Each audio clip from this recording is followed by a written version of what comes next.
que yo les voy a presentar va a ser la situación de la familia en el sistema interamericano y la Organización de Estados Americanos. Pues ahorita ustedes, como saben, Medellín va a ser la sede de lo que es el evento más importante que la Organización de Estados Americanos tiene durante el año. Y ustedes se preguntarán por qué tienen que interesarles o a ustedes qué les importa lo que haga la OEA. Y resúltese que hoy en día nos tiene que importar más de lo que pensamos todo lo que suceda en organizaciones internacionales como la Organización de Estados Americanos y como las Naciones Unidas. ¿Por qué? Porque estas organizaciones tienen muchísima influencia en la legislación de los países. Es decir, ustedes acá en Colombia han estado con leyes, o todos ustedes están al tanto de lo que la Corte Constitucional ha decidido respecto del tema de la vida, despenalizando el aborto. Ustedes saben que la Corte Constitucional también ha legalizado la eutanasia, incluso para niños menores de edad. La Corte Constitucional también ha hablado del tema del matrimonio entre personas o las uniones entre personas del mismo sexo, que ellos lo llaman ahora matrimonio. Y lo primero que, todas estas decisiones de la Corte vienen por una razón o tienen como un fundamento. Si ustedes leyeran esas decisiones de la Corte, ustedes se darían cuenta que tiene un fundamento internacional. O sea, la Corte en muchas de sus decisiones siempre está citando lo que dice la Organización de Estados Americanos, lo que dice Naciones Unidas, lo que dice el sistema interamericano, que ya les explico qué es el sistema interamericano. Lo primero, y solamente para situarnos, porque yo sé que muchos de ustedes van a participar ahora en la sesión de en la Asamblea General, solamente para situarnos, la Organización de Estados Americanos es algo que no mucha gente le da importancia, porque tenemos por un lado a Naciones Unidas, que es una organización mundial en donde participan casi todos los países que forman parte del mundo, y en cambio tenemos a la Organización de Estados Americanos, en donde solamente participan los países que están ubicados en el continente americano. Pero esta organización sigue siendo una organización internacional, porque está constituida por 35 países, que son todos los países que se encuentran en el continente americano, incluyendo en los países del Caribe, que son 14 países, Canadá, Estados Unidos, todos estos países participan en esta organización. Y cuando estos países participan en esta organización, ellos siempre tienen algo que decir, y lo que digan los representantes de otros países, créanlo o no, tiene una repercusión en nosotros.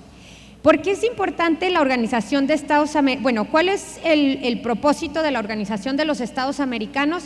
La Organización de los Estados Americanos nace con una razón.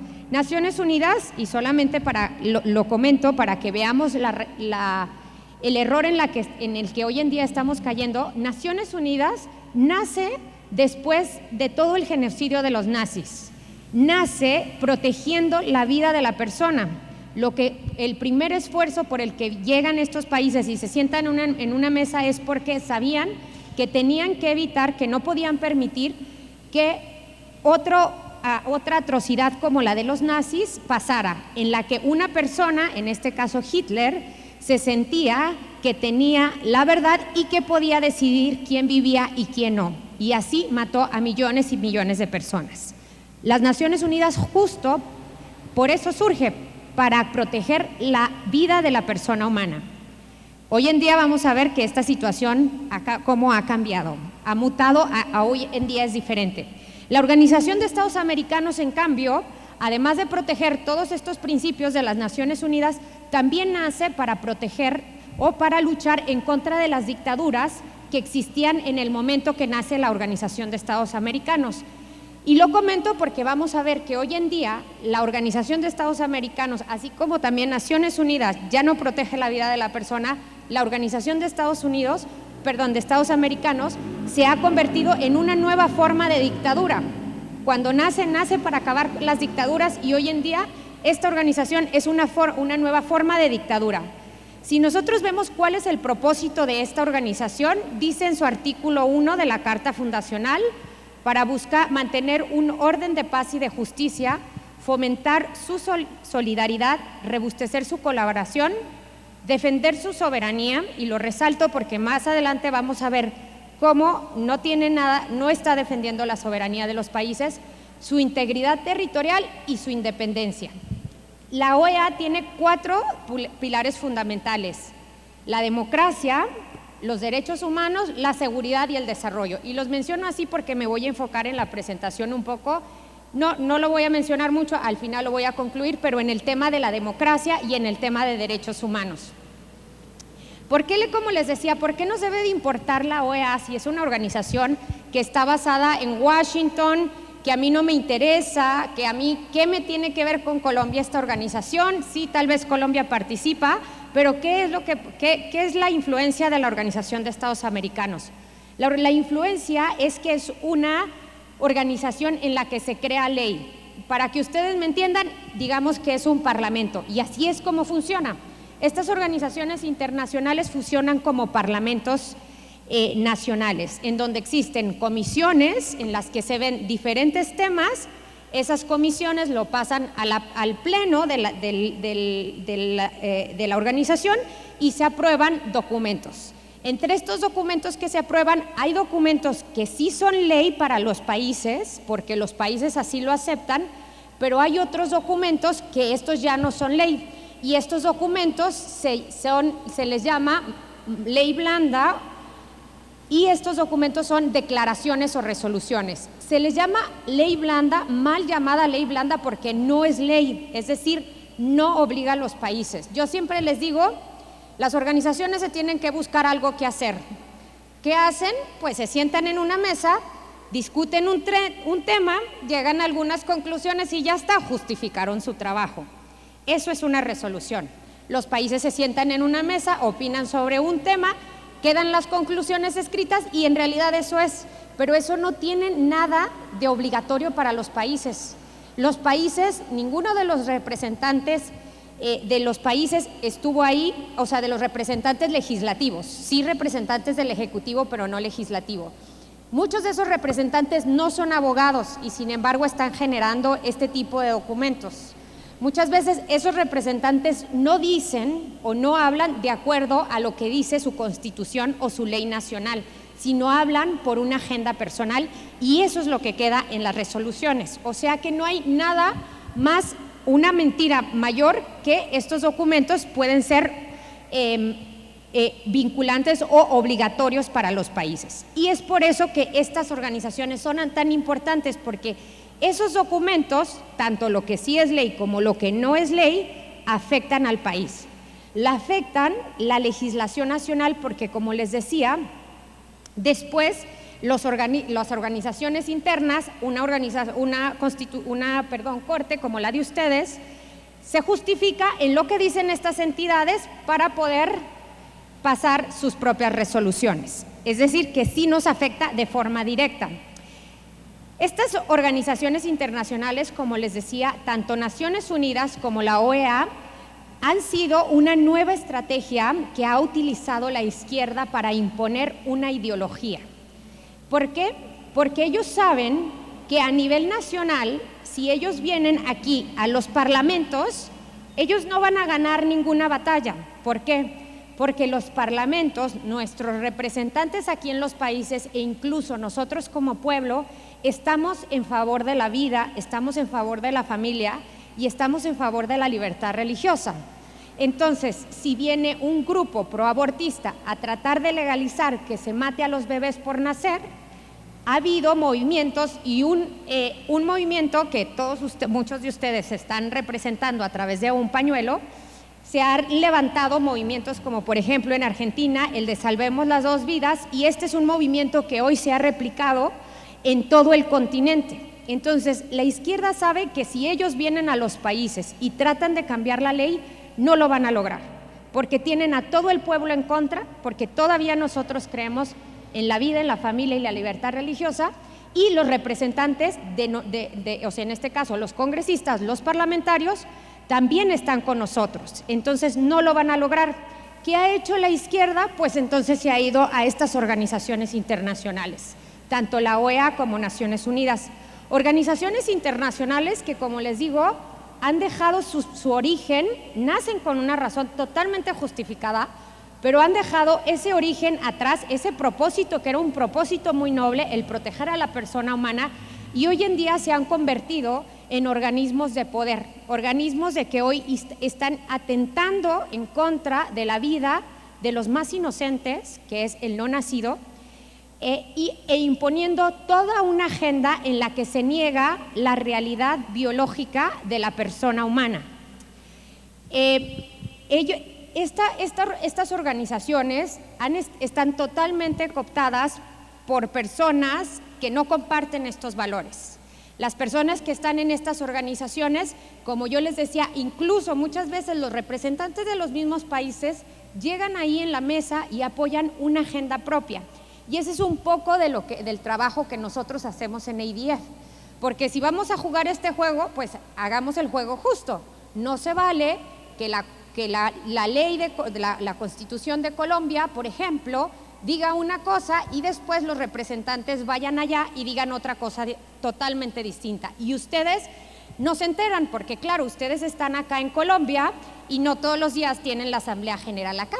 Hoy en día, y ha sido eso una oportunidad para todos los países, que gracias a que ha llegado la Asamblea General, ha habido eventos tipo ha habido gente que ha ido a participar activamente a la Organización de Estados Americanos, y gracias a esa participación, pues se han dado cuenta de cuál es realmente la agenda que está detrás de estas organizaciones.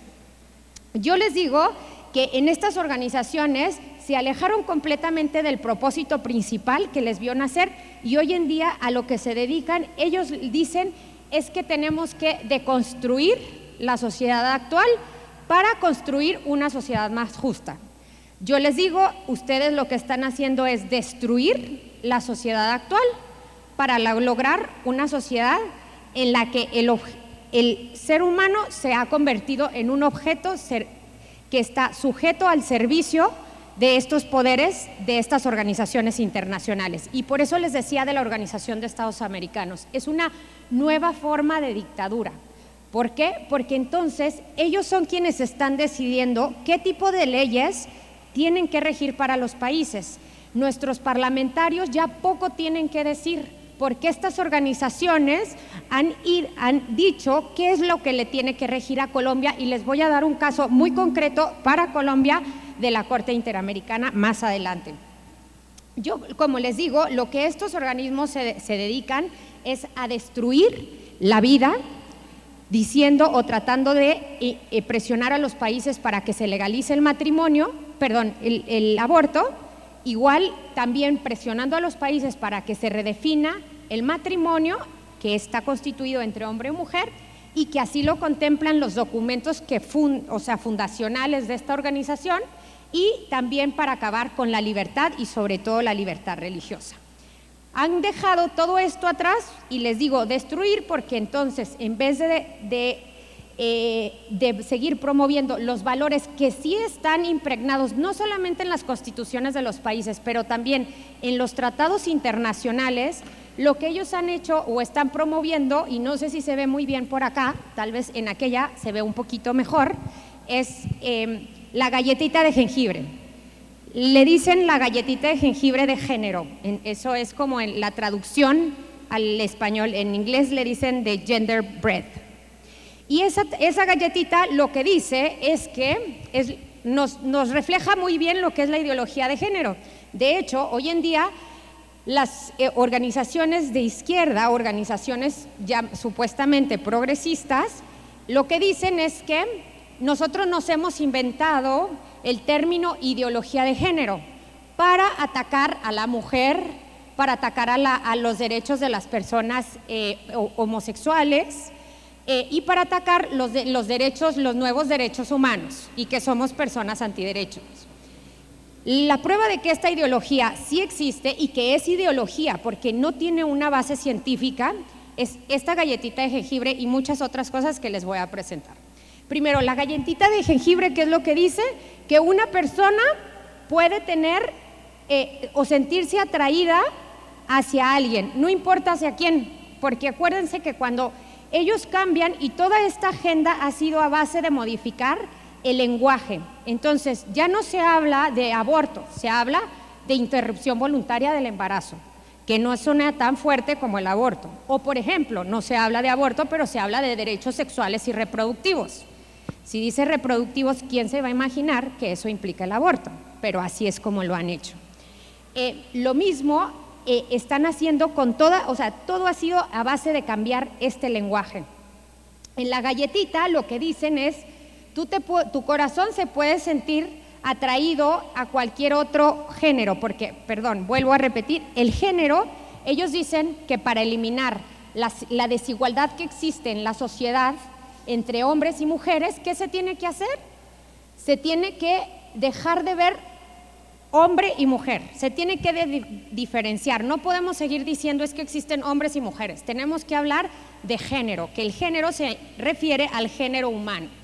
Entonces, si nosotros hacemos leyes únicamente, y por eso le llaman la perspectiva de género, es decir, desde una visión en la que únicamente vemos una figura, como el genderbread, que no tiene una realidad biológica, únicamente una figura de ser humano, bueno, en este caso de panecito, si tenemos una figura así, entonces esta figura va a ser capaz de adaptarse a lo que tú quieras ser.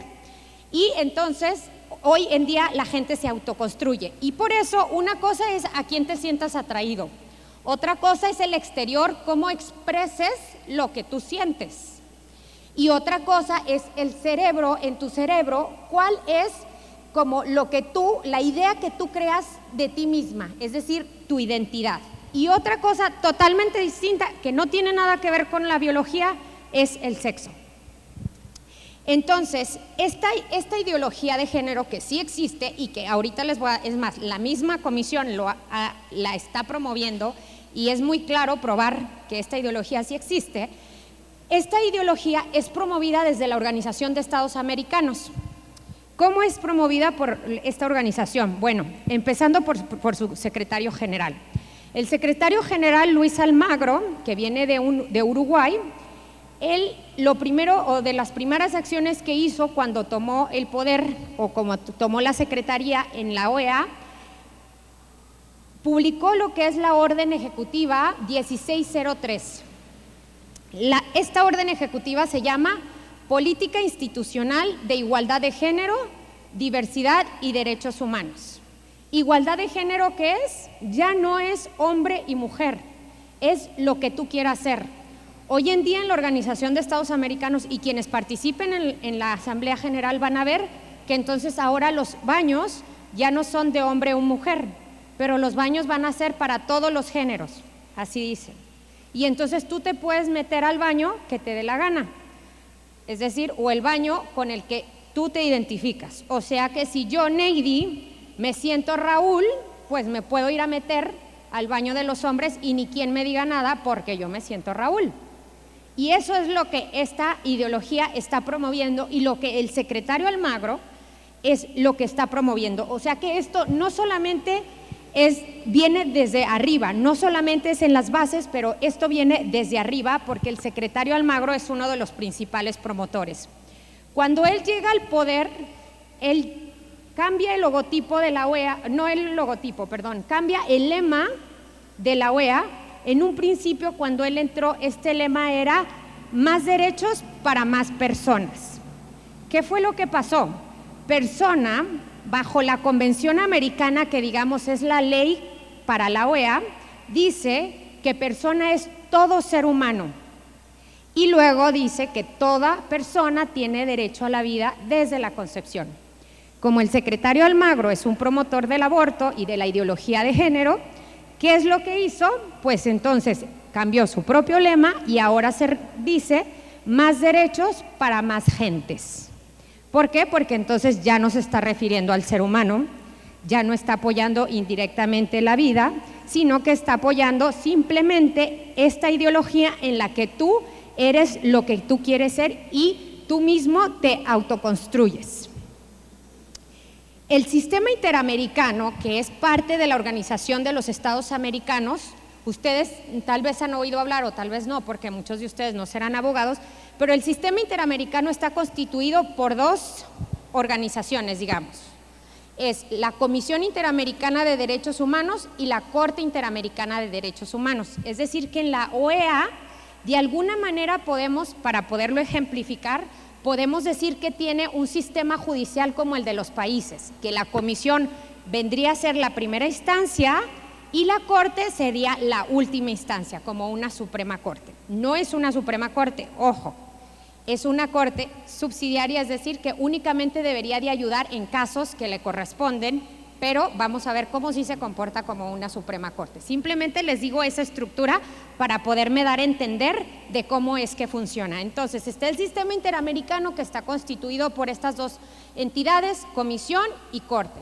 Bueno, ¿qué es lo que ha dicho esta comisión y esta corte? Que son parte de la estructura de los derechos humanos. Bueno, lo primero que hay que decir es ¿qué dice el marco legal de los derechos humanos? Es decir, cuando una organización internacional se construye, vean el principio, o sea, ¿se acuerdan el principio que leímos al inicio de la presentación? Decía, el propósito es promover la soberanía y promover la independencia. Ahora, ¿qué es lo que dice? Es decir, los países cuando participan en una organización internacional tienen que tener un marco jurídico, es decir, como si fuera un contrato, para que me puedan dar a entender, porque a veces como abogado los términos son muy técnicos, entonces voy a tratar de ejemplificar todo para darme a entender. Sería como si fuera un contrato, es decir, ¿qué pasa cuando uno firma un contrato? Uno sabe perfectamente a qué cláusulas se está obligando, ¿no? El contrato describe, usted se va a obligar a pagar tanto, el vendedor se va a obligar a tal, el comprador va a ser tal, etcétera. Dice específicamente las cláusulas. El tratado internacional es así, dice específicamente las cláusulas a las que se va a obligar un país, porque si no, si yo nada más llegaría y dijera quiero ser parte de esta organización sin tener claro cuáles son las reglas, pues estaría perdiendo mi independencia y estaría perdiendo mi soberanía. Entonces, por eso es que existen los tratados internacionales, es decir, como estas reglas para que pueda ser muy claro a qué me estoy obligando. En el caso del sistema interamericano, digamos que el tratado internacional bajo el que se rigen es la Convención Americana de Derechos Humanos. ¿Qué dice la Convención Americana de Derechos Humanos respecto de la vida? Ya les decía en un principio, cuando lo comentaba lo del lema del secretario general.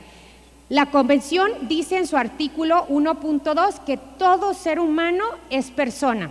Es decir, que esos argumentos que nos dicen, no, es que el bebé que está en el vientre no tiene personalidad, es que el bebé no tiene derechos porque forma parte del cuerpo de la mamá, porque no. La Convención es un tratado internacional que sí le obliga a Colombia y que le obliga a todos los países, dice que el ser humano es persona.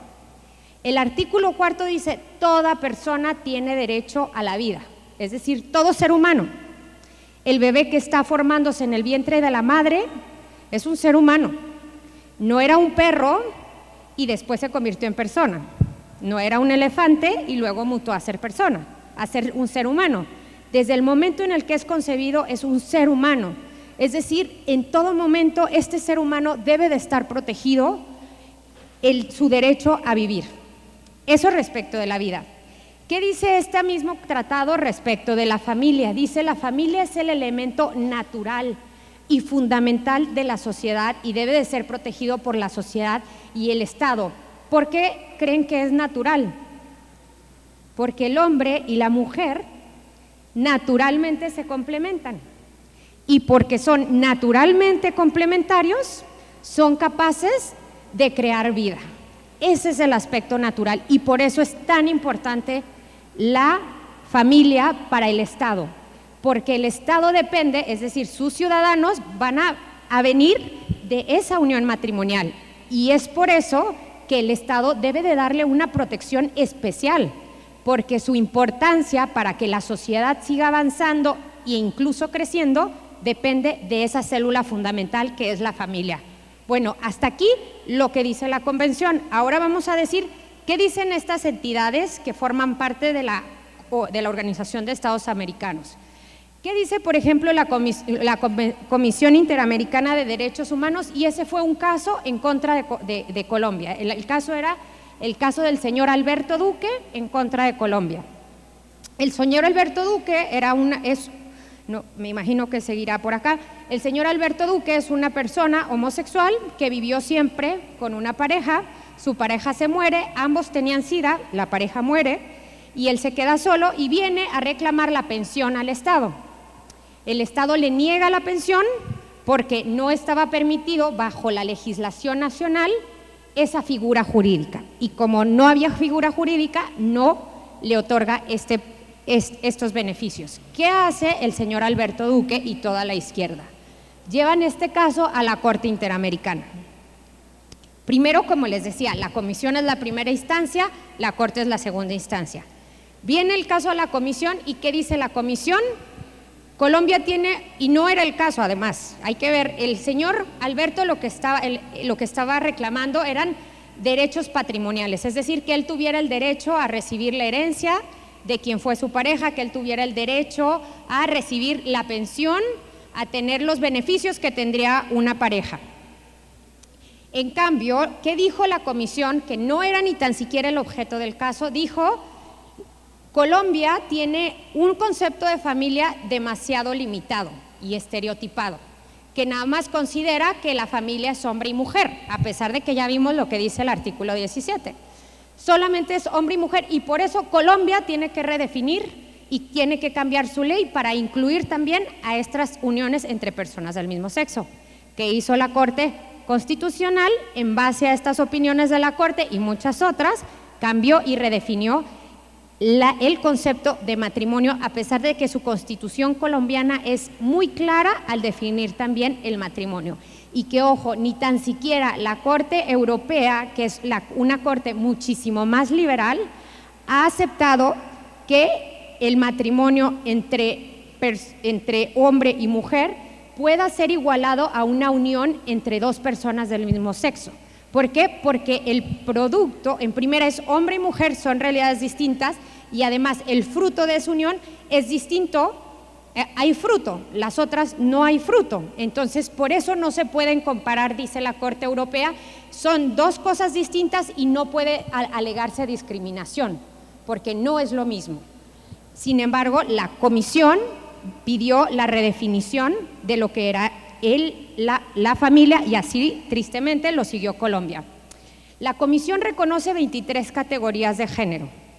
Entre esas 23 categorías, y son poquitas, porque hay 60 y tantas, hay 70 y tantas categorías de género. Imagínense, si el género se trata de yo crearme a mí mismo y de ver cómo yo me percibo, pues yo me puedo percibir mitad perro, mitad hombre, mitad elefante, mitad lo que sea. Entonces, imagínense cuántos conceptos de género puede haber.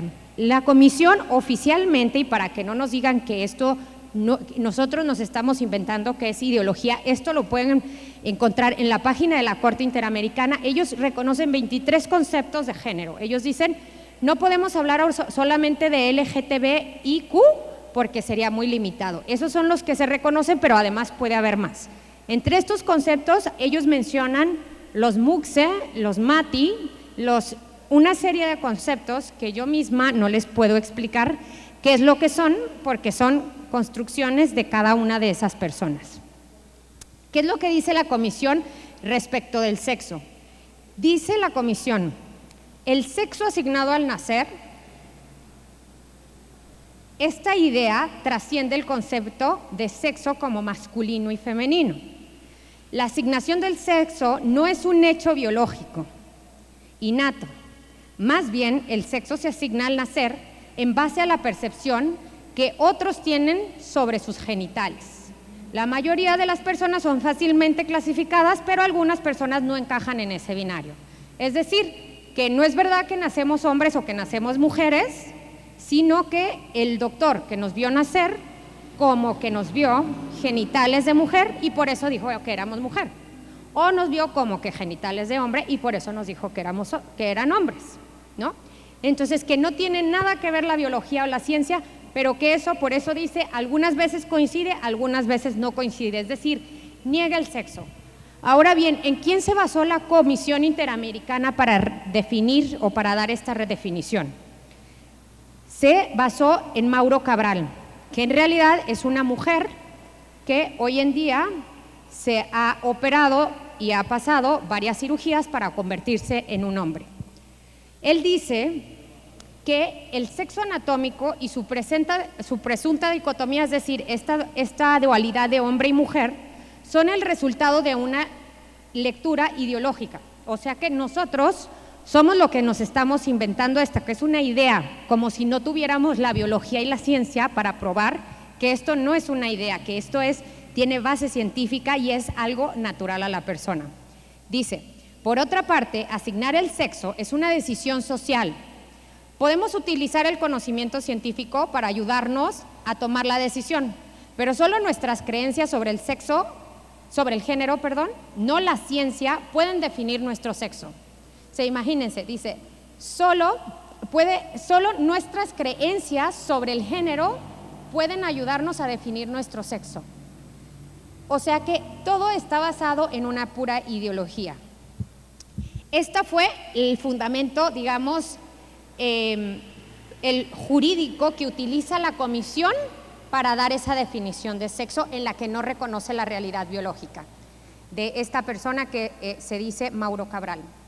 Después tenemos, por último, las acciones de la Corte Interamericana de Derechos Humanos. El caso de Alberto Duque, después de que pasó a la comisión y que la comisión dijo que Colombia tenía una definición muy limitada de familia y que tenía que cambiar el concepto, pasa ese caso a la Corte Interamericana. Y la Corte Interamericana, por ser una corte, las decisiones siempre y cuando sean parte, o sea, si el país es parte de ese caso, el país en un inicio se comprometió a acatar su decisión. Pero no es verdad que todos los países tienen que acatar lo que diga la comisión, porque la Corte, porque eso no es lo que establece la Convención Americana. La Convención dice, solo el país parte tiene la obligación de acatar la resolución de la Corte.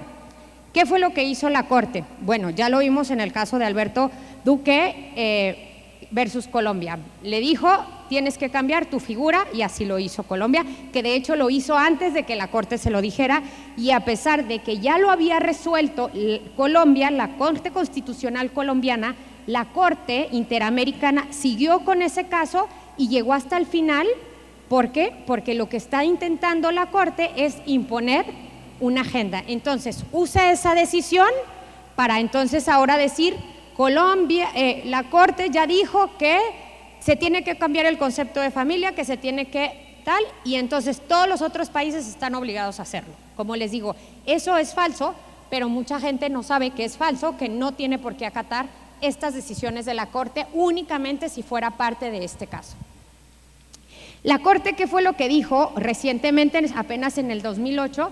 Hay una cosa que se llama una opinión consultiva. La opinión consultiva es como que yo voy y le pregunto a la Corte, en este caso fue Costa Rica, que fue y le preguntó a la Corte si Costa Rica tenía que cambiar sus definiciones de matrimonio, si tenía que incluir la identidad de género y si tenía que incluir figuras patrimoniales para proteger los derechos entre personas, de uniones entre personas del mismo sexo. ¿Qué dijo la Corte? Es una opinión consultiva, esto no fue ni tan siquiera un caso, simplemente una opinión, o sea, la Corte da una interpretación. ¿Qué dijo la Corte? La Corte dijo, sí tienes que cambiar porque eso está contemplado en la Convención Americana, a pesar de que no hay nada que esté contemplado en la Convención Americana, debes de cambiar tu definición, debes de crear derechos patrimoniales para las personas, para uniones entre el mismo sexo, pero más allá, tienes que crear una figura, es decir, tienes que cambiar tu definición de matrimonio y tienes que incluir en esa definición a las personas o a las uniones del mismo sexo. Eso fue lo que dijo la Corte.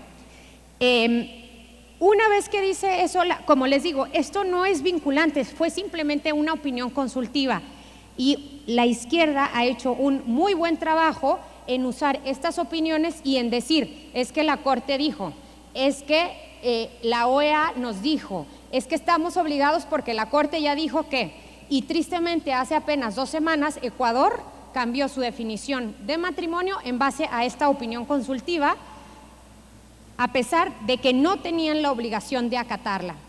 Como conclusión, nada más digamos como conclusiones jurídicas, hay que ver que el derecho se ha dejado totalmente atrás.